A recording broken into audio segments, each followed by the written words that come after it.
पंजाब हमेशा से Indian cricket का टैलेंट हब रहा है और पंजाब के क्रिकेटर्स ने पूरी दुनिया में अपने टैलेंट से सबको इंप्रेस किया है। और आज हमारे साथ फ्राइडे टॉक्स पर ऐसे ही एक सुपर टैलेंटेड क्रिकेटर जिन्होंने अंडर 19 से लेकर इंडियन क्रिकेट टीम तक अपनी पेस बॉलिंग से धूम मचाई है। Please welcome as Indian bowler Siddharth Kaul on Friday talks.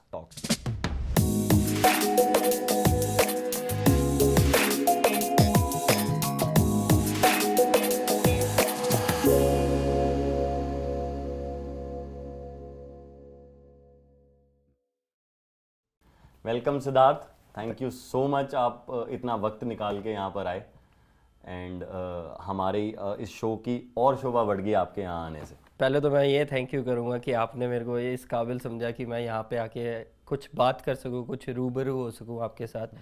और काफ़ी ज़्यादा अच्छा लग रहा है क्योंकि मेरे को अभी भी याद है कि जब मैं छोटा सा था और जब मैंने क्रिकेट स्टार्ट करी थी मस्ती के लिए, फादर साहब तो ऑब्वियसली बहुत बड़े कोच है और मेरा भाई खेल रहा था आपके साथ, तो मैं तो मस्ती के लिए था। पर अब मैं आपके सामने बैठा हुआ और बातचीत कर रहा हूँ तो बहुत वो वक्त याद आता है कि जब मैं कुछ नहीं था और कुछ नहीं कर रहा था, जस्ट ऐसे था कि जो बचपन में जो सारे बच्चे करते हैं वैसे टाइप का बच्चा बिल्कुल। आज हमारी जो कॉन्वर्जेशन है वो एक फैमिली की तरह ज्यादा है और एक टॉक शो की तरह कम है। So Siddharth, I have seen you growing since you were I think 8 और 9 इयर्स ओल्ड। जी। जब आपने क्रिकेट की शुरुआत करी, बेसिकली मैं जहां तक मुझे याद है आप क्रिकेट खेलते नहीं थे उस टाइम पे इतना, कैसे पैशन आया? बिकॉज अंकल का ऑब्वियसली इन्फ्लुएंस था कि हाँ वो ऑलरेडी इतने लेजेंड कोच रहे हैं और Uday was playing at that time, your elder brother ji. तो क्या क्या चीज़ें रही, क्या क्या आपके माइंड में चला जब आपने क्रिकेट शुरू करी? बेसिकली पाजी ऐसा कुछ नहीं था कि मैंने कुछ पाथवे देखा कि मेरे को इसमें ही स्पोर्ट्स में जाना है। एक ये था कि फैमिली में जीन्स में ये कह सकता हूँ स्पोर्ट्स था। जैसे मेरे फादर साहब के आपने तारीफ़ करी है, उनके बारे में बताया, मेरे ब्रदर के बारे में बताया, वैसे ही मेरे मदर जिम्नास्टिक कोच रह चुके हैं और बहुत बड़े हरियाणा के जिम्नास्टिक प्लेयर रह चुके हैं। तो वो जीन्स में था, तो स्पोर्ट्स ज़्यादा थी, स्टडीज़ कम थी इतनी, पर निगलेक्ट भी नहीं था उस चीज़ में, मैं कह सकता हूँ। तो फादर मदर का ये था कि अगर जो भी चीज़ करो वो शिद्दत से करो और अच्छी तरह पैशन के साथ करो। तो कभी उन्होंने स्टॉप नहीं करा दोनों भाइयों को कि स्पोर्ट्स ही तुम्हारा क्राइटेरिया होना चाहिए, पढ़ाई नहीं होनी चाहिए। तो उन्होंने सब कुछ बैलेंस करके एक फ्री माहौल जो कहते हैं ना कि चाहिए होता है लाइफ में, तो वो रखा बचपन से ही कि हमें कभी रोक टोक नहीं करी कि खेलने जा रहे हैं इतने बजे हम वापस आ रहे हैं खेल वेल के, या स्टडीज़ हम कम कर रहे हैं। पर वो हर चीज़ को बैलेंस बहुत अच्छा करते थे। ये नहीं है कि हमें स्टडीज़ की वजह से मारनी पिटी, बहुत ज़्यादा मार पिटी है कि आप पढ़ते नहीं थे तो फिर बहुत चप्पल वप्पल खाई है मम्मी से मैंने तो बहुत ज़्यादा, भाई ने कम खाई है क्योंकि वो ब्राइट स्टूडेंट था, मैंने तो खाई है अच्छी खासी। तो मैं ये कहूँगा कि मतलब एक टचवुड फैमिली ओरिएंटेड था जिसमें स्पोर्ट्स का कल्चर था, तो उसके कारण मेरा परस्यूट हुआ कि आगे मैं किस लेवल पे और किस चीज़ में जा सकता हूँ। सो जैसे आपने बताया कि आप पढ़ाई में थोड़े वीक थे, उदय ऑलरेडी बहुत होशियार था और वो क्रिकेट में भी काफ़ी अच्छा कर रहा था। तो जब आप खेलते थे तो कभी आपको प्रेशर फील होता था, यार मेरे घर पे इतने लेजेंड लोग हैं और मैं क्या करूंगा अपने करियर के अंदर, या घर वालों को लेके कभी ऐसे डर लगता था कि ये आगे कैसे जाएगा? इंसिडेंट बेसिकली मैं ये बता सकता हूँ कि जब मैंने अंडर 14-15 स्टार्ट करा और 17 खेलना स्टार्ट करा, इतना मतलब सक्सेसफुल नहीं था कि आपने परफॉर्मेंस पहले मैच से स्टार्ट कर दी हो। हाँ ये था कि आई वॉज लाइक मैं ये कह सकता हूँ talented player in my cricket, कि बॉलिंग मेरी काफ़ी अच्छी होती थी और जो मेरा रनअप था, रिदम था फास्ट बॉलिंग का, वो काफ़ी अच्छा था। और उसके ही बीच में मिड में मैंने बीच में लेग स्पिन भी स्टार्ट करी थी क्योंकि फादर साहब कह रहे थे कि हाइट इतनी नहीं है तो फिर आप कैसे फास्ट बॉलर बनेंगे। पर एक ये था कि एक पैशन था उस चीज़ को देखते हुए, क्योंकि बचपन से ही जब भी मैं टीवी पे अगर क्रिकेट देखता था तो मैं फास्ट बॉलर को काफ़ी एडमायर करता था। एक मैं ये कहूँगा मेरे को ऊपर वाले पे और अपने माँ बाप की ब्लेसिंग पे बहुत भरोसा रहता है और हमेशा मैं ये सोचता हूँ कि जो अचीवमेंट करी है वो उनकी ब्लेसिंग की वजह से है। आई फील कि मैं कुछ नहीं था, उनकी ब्लेसिंग नहीं होती तो मैं कुछ भी नहीं बन पाता। बिल्कुल। तो उनकी ब्लेसिंग थी दोनों की, बिल्कुल। ऊपर वाले और मेरे माँ बाप की, तो उसके कारण मैं अचीव कर पाया जो अभी तक। और वही चीज़ मेरे को जो फील आती है जब मैं अगर पीछे देखता हूँ, वो 17 जब जाना था तो उस साल मेरे को जाने से पहले मेरा एक छोटा सा बाइक तब पल्सर आती थी, तो जाने से पहले मेरा थोड़ा सा छोटा सा एक्सीडेंट भी हो गया था। मेरे चोटें लगी थी, हैंड पे लगी थी, बैक पे लगी थी, जस्ट एक दिन पहले जाने से पहले। चलो चोट लगी, हम चले गए वहाँ पे, कोच ने भी पूछा ये कैसे हुआ, तो मैंने बता दिया कि ऐसे हुआ। पर कट टू वो पॉइंट पे जब मैं दिल्ली रेलवे स्टेशन पे खड़ा था, आपने देखा होगा कितना भीड़ भड़का होता है, तब हम ट्रेन से ट्रैवल करते होते थे, 2AC या फिर ऐसे कुछ मिलता था हमें, तो वहाँ पे जाते थे। तो वहाँ पे एक इंसिडेंट ऐसा हुआ कि मेरे को ऐसा फील होता है मेरी लाइफ का चेंजिंग वो था। तो इतनी भीड़ में से एक बंदा आके मेरे को कहता है कि मेरे को उस प्लेटफॉर्म पे छोड़ दो। तो जब उस बंदे ने मेरे को कहा प्लेटफॉर्म पे, मैंने कहा कि हाँ जी मैं छोड़ देता हूँ। जो एंड में पार्ट आएगा वो बहुत टचिंग वाला मेरे को जो लगता है, मैं उनको छोड़ के आया, वहाँ छोड़ के आया, उनको कहा यहाँ पे आएगी, तो एक बंदे को भी कहा कि इनको चढ़ा देना जब वो ट्रेन आएगी। वो बंदा अंधा था, ओहो। और वो चीज़ मेरे को ऐसी फील आई कि उसकी ब्लेसिंग, उसने बस यही कहा था कि जो भी आपको चाहिए होगा लाइफ में आपको मिल मिलेगा। जाएगा। और वो मेरे को ऐसा फील होता है कि वो ऊपर वाले का कुछ था टर्निंग पॉइंट। कि उस साल मैं गया, हाईएस्ट विकेट टेकर पंजाब का और हाईएस्ट विकेट टेकर इंडिया का बना, NCA लगाया, फिर अंडर 19 में सिलेक्ट हुआ, अंडर 19 में NCA लगाया, वर्ल्ड कप की टीम में आया। तो मतलब ये इंसिडेंट वहाँ से जारी हुआ। क्या बात। तो बस मैंने सिर्फ एक चीज़ बोली थी जाने से पहले घर में कि मेरे को सिर्फ 1 साल दो। वो 1 साल पता नहीं कितने साल बन गए। क्या बात है। तो वो चीज़ मेरे को लगता है। कितने देर की उस दौरान एवरी डे की आपका क्या स्केड्यूल होता था, और कितनी देर आप मेहनत करते थे, कितनी देर का आपका वर्कआउट था, क्या प्रैक्टिस करते थे? भाई मैं ये नहीं कह सकता कि मैं 10 घंटे 20 घंटे प्रैक्टिस करता था, ये करता था, पर मेरा ये रूटीन रहता था कि अगर मॉर्निंग में मैं 6 o'clock 7 o'clock उठाऊँ, देन आई गो कि जिम करता था। उसमें जिम में क्या था कि मेरे जो ट्रेनर है सागर दीवान करके, उनके पास मैं पिछले 7-8 साल से हूँ। तो उन्होंने मेरे को जब देखा था रॉ, जब मैं 20-22 साल का 23 साल का था, तो उन्होंने जब देखा तो उन्होंने चीज़ें मेरी देखी थी जो मेरे में गलतियां थी, उन्होंने वो चीज़ रेक्टिफाई करी। फिर उन्होंने मेरे से एम पूछा, मेरा क्या एम है? मैंने ऑब्वियसली कहा कि हिंदुस्तान खेलना एम है। कह रहे हिंदुस्तान खेलना एम सारी दुनिया का है, पर इम्पॉर्टेंट ये है कि आपको वहाँ पे रहना कितनी देर है और कितना ज़्यादा वो करना है। ऑब्वियसली कई चीज़ें उसमें भी आती है कि आपको कोई लाइक्स होती है, डिसलाइक्स होती है, पर आपका एम ये जरूर होना चाहिए कि अगर मैं वो टॉप ऑफ क्रीम में अगर पहुंचना चाहता हूं तो उधर कितनी देर रहना चाहता हूं। So it is not important to play, it is important to sustain. Yes. तो वो चीज़ मेरे में ज़्यादा थिंकिंग रहती थी। और उसी दौरान में मैं ये कह सकता हूँ, जो आपका क्वेश्चन था कि कितना टाइम लग गया पहुंचने में हिंदुस्तान, तो मैं ये कह सकता हूँ कि जब हम खेले थे अंडर 19 वर्ल्ड कप 2008 में खेले थे, मैं खेला फिर 2018 में जाके, 10 साल का गैप था वो। तो 10 साल में ये नहीं था कि मैंने क्रिकेट बंद कर दी, उसमें मैंने इंजरी भी फेस करी है कि खेलते हुए मेरे को इंजर्ड हो गया, मैं वो बाहर हो गया। रणजी ट्रॉफी में कॉल हुई, बॉलिंग के आखिरी नेट सेशन में बॉल डाल रहा था, मेरा साइड स्ट्रेन खिंच गया। वो भी मैंने फेस करा, मैं रो रहा हूँ कोच के सामने कि ये क्यों हो रहा है मेरे साथ, और मैं उस टाइम पे पीक पे बॉलिंग कर रहा था। पर एक वो होता है कि एक हाथ ऊपर वाले का जो, और जो मेरी पेरेंट्स की ब्लेसिंग है वो कभी खराब नहीं हुई, और उनके कारण ही मैं 10 साल लगे वो अचीव करने पर मेरे को वो खुशी है। क्या बात। कि 10 साल बाद भी आया, पर मैंने वो अपने बलबूते से, अपने दम से, not any God father, not any helping hands, I did it by my hard work. मुझे वो अंकल मेरे कोच रहे हैं जी, तो मुझे अंकल की नेचर का पता है जी। वो तो 1% भी अगर आप गलती कर रहे हो तो आपको ग्राउंड से भगा देते थे। Agree. मुझे बहुत बार भगाया उन्होंने कि यार तेरा ग्रिप सही नहीं आ रहा जी, तू नहीं कुछ कर पाएगा, तू भाग जाए यहाँ से। जी, जी। फिर अगले दिन फिर उन्होंने बुलाना, इस पे लगा रहा है 200 बॉल डलवा। बिल्कुल। तो अंकल हमेशा से बहुत ज्यादा स्ट्रिक्ट रहे हैं। बिल्कुल, क्योंकि मैं ये कह सकता हूँ कि जो मेरी अपब्रिंगिंग अभी तक जो चल रहा है, जो भी मैं अचीव कर रहा हूँ और जो फिटनेस लेवल है, thanks to my dad, thanks to my mom, कि उनके जीन्स जो मेरे में आए एज ए जिम्नास्टिक प्लेयर, तो वो सारी चीज़ें उनके। और फिर मैं ये कहूँगा कि जो मेरे को ऐसा फील होता है कि आपने तो मेरे ब्रदर के साथ खेला है, वो मेरे से 10 गुना मेहनत करता था। बिल्कुल बिल्कुल ठीक है, पर भगवान का, ऊपर वाले का वो था कि उसको वो इंडियन टीम नहीं मिली, जी। पर मेरे को मिली। तो मैं ये सोचता हूँ कि जो उनकी मेहनत और उनकी जो ब्लेसिंग थी वो मेरे को लग गई। Very nice. तो मैं ये काफी ज्यादा उस चीज का शुक्रगुजार सुपर।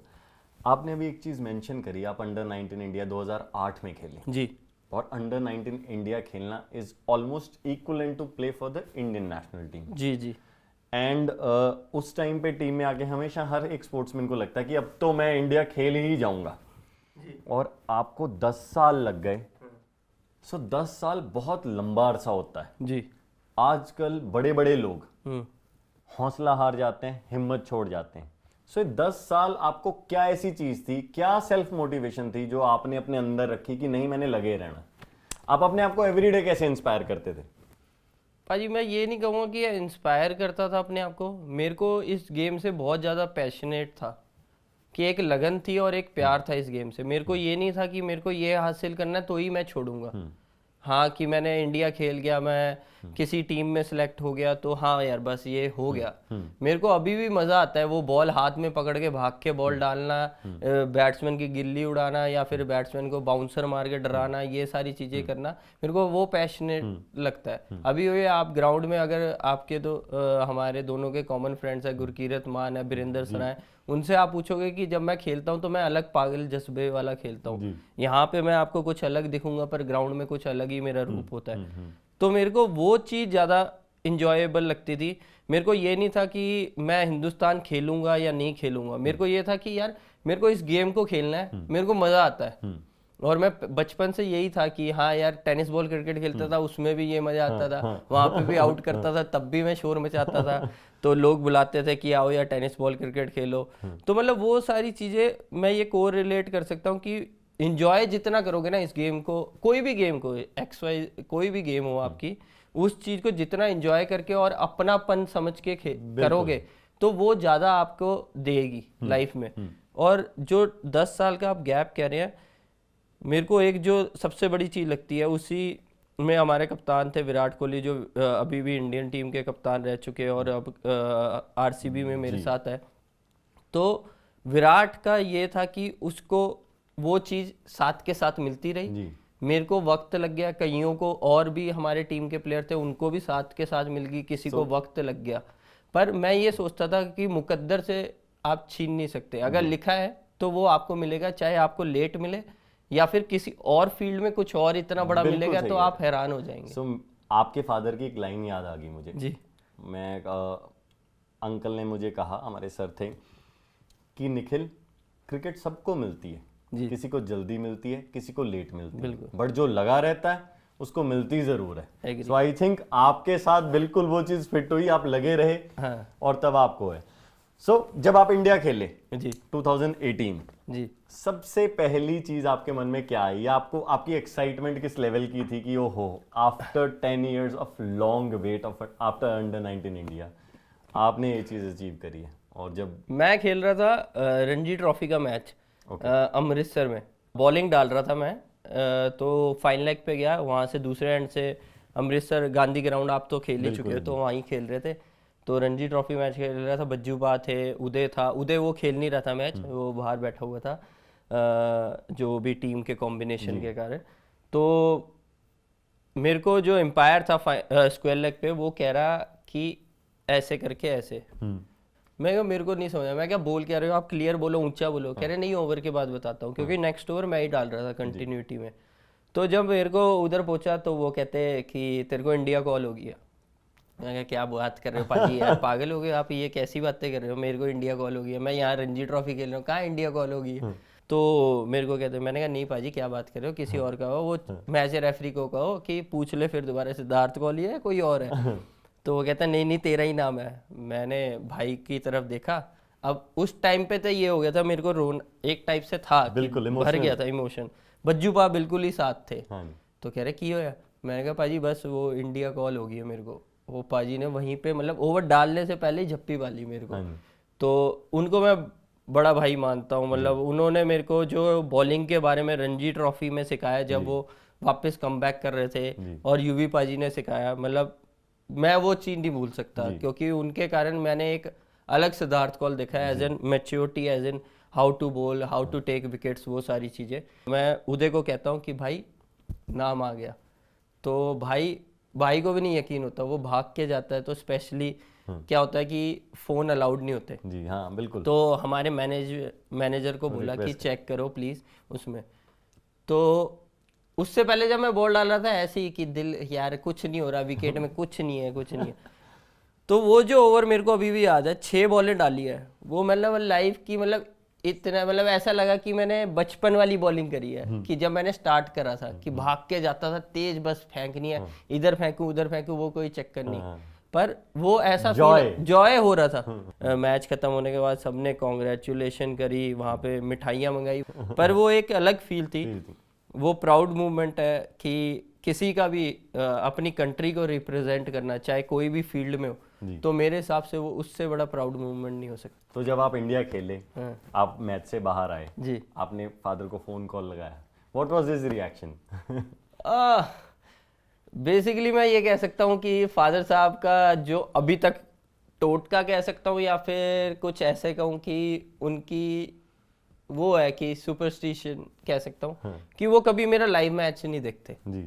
क्योंकि एक बार ही मैं खेल रहा था, तो लाइव मैच में मेरे को खेलते हुए चोट भी लगी थी या फिर कुछ हो गया था, तो मेरे डैड ने ये सोचा कि यार मैं आता हूँ तो इसको कुछ ना कुछ हो जाता है जी।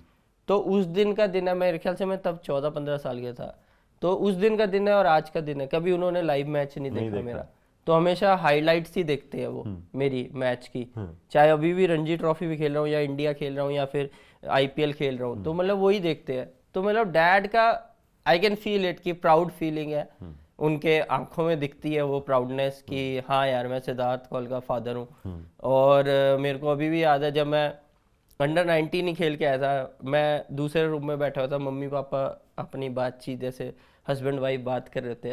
तेरे को आज पता है कि मैं 44 में तब हम रहते थे, तो मार्केट गया तो वहाँ पे पीछे लड़के खड़े हुए थे, वो कह रहे थे वो देखो सिद्धार्थ कौल का फादर जा रहा है। तो वो बात सुन के मेरे को बड़ा रिकॉल होता है कि मतलब हाउ प्राउड ही फील कि जब उनको मेरे नाम से पहचाना जाता है।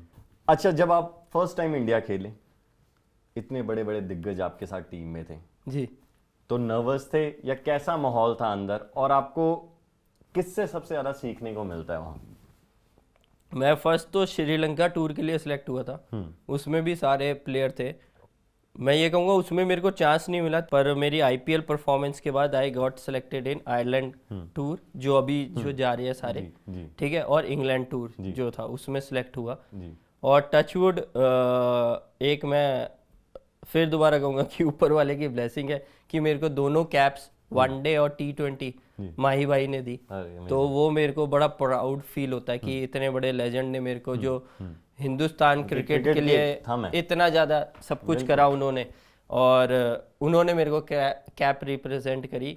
और जिस दिन डेब्यू था ऑब्वियसली मैं ये कह सकता हूँ कि उस रात मैं सोया नहीं, जब मेरे को पता चल गया था ऑलमोस्ट कि मैं खेलूंगा ही खेलूंगा आयरलैंड के खिलाफ। और पहला ओवर जब मैं डाल रहा था मेरे को कुछ होश नहीं था क्या था, और पहले ओवर में ही मेरे को विकेट मिली।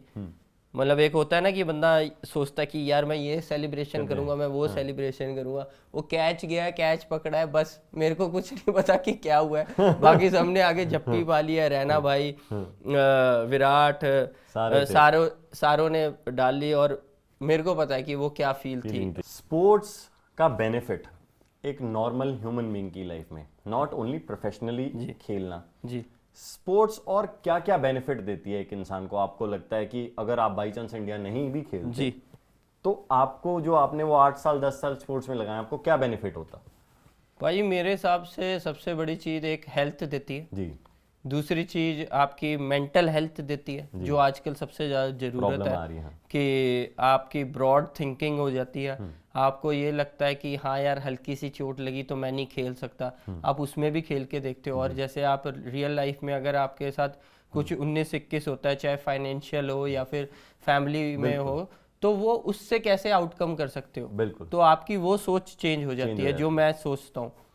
और सबसे बड़ी चीज जो मेरे को लगती है कि आप ये सोचते हो कि मैं कोई भी चीज करना चाहूंगा उसमें सक्सेसफुल इसलिए होऊंगा क्योंकि मैंने उधर स्ट्रगल करा हुआ है, बिल्कुल, उस स्ट्रगल का मेरे को ये पता है कि इसमें कैसे बेनिफिट ले सकता हूँ। तो वो चीज आप वाइडर विजन में देखते हो, ना कि आप सिर्फ एक छोटे जोन में देखते हो, आप वाइडर पिक्चर देखने लग जाते हो। जो स्पोर्ट्समैन खेलता है, चाहे कोई भी गेम खेलता है, एक्सेप्ट कि वो इंडिया खेल रहे हैं या इंडिया से पैसे कमा रहे हैं जी कितनी सारी और ऑप्शंस हैं। भाई बहुत ज़्यादा ऑप्शंस है। आप देखिए जितने भी इंडिया प्लेयर्स हैं सबकी जॉब है, कोई रेलवे के लिए खेल रहा है, कोई अपना ऑयल कंपनीज के लिए है, कोई आरबीआई के लिए है। मैं खुद एसबीआई में हूँ, स्टेट बैंक ऑफ इंडिया में। तो because of cricket I been there. तो ये नहीं मैं कह सकता स्टडीज़ के कारण नहीं है, तो क्रिकेट का इन्फ्लुएंस था। और जितनी स्टडीज़ मैंने बीए कंप्लीट करी अपनी, तो वो सारा कुछ इन्वॉल्व होके मेरे को ये जॉब मिली है। और काफी I think sportsman Ranji trophy के बेस पे भी जॉब्स मिल रही हैं डेफिनेटली, और छोटे लेवल पे भी जो खेल रहे हैं उनको भी जॉब्स मिल रही हैं। जी बहुत सारे प्लेयरों को मिल रही है। और खासकर अब जितने 20-22 साल के जितने भी लड़के होते हैं वो आजकल जॉब मिल चुकी है उनके। गवर्नमेंट एक ये है कि आपकी एक सेविंग Social और security. एक सिक्योरिटी आ रही है आपकी लाइफ में कि हाँ यार मेरे को ये नहीं होना पड़ेगा कि अगर मैं खुदा ना खास्ता इंजर्ड हो जाऊं या कुछ भी हो जाए मेरे को, तो मेरा इनकम कहाँ से आएगा। तो वो आपके लिए है। पर मेरे को ऐसा फील होता है कि स्पोर्ट्समैन के लिए जो बाहर के कल्चर में एक ये है कि सिक्योरिटी होनी बहुत ज़रूरी है। जैसे आपकी इंजरी आ गई तो आपके पास जो जिस भी कंपनी के लिए आप खेल रहे हैं या फिर कोई भी वो है, वो आपकी एक सिक्योरिटी जरूर होनी चाहिए एज ए हेल्थ सिक्योरिटी। 100%। तो उससे क्या रहता है, इंश्योर्ड बंदा रहता है कि हाँ यार मैं इंजर्ड हो गया तो मेरा जो इंजरी का जो खर्चा होगा और रिकवरी का जो सारा वो एक कंपनी कर सकती है मेरा। तो वो चीज होनी इंडिया में बहुत जरूरी है। बिल्कुल, हेल्थ अवेयरनेस और हेल्थ इंश्योरेंस की अवेयरनेस है ना, तो ताकि आपको कहीं भी स्ट्रगल ना करना पड़े। Definite. Any 3 things which you want to educate the youngsters, उनको क्या करनी चाहिए to become anything in life, जो आपने अपनी लाइफ में फॉलो करेंगे?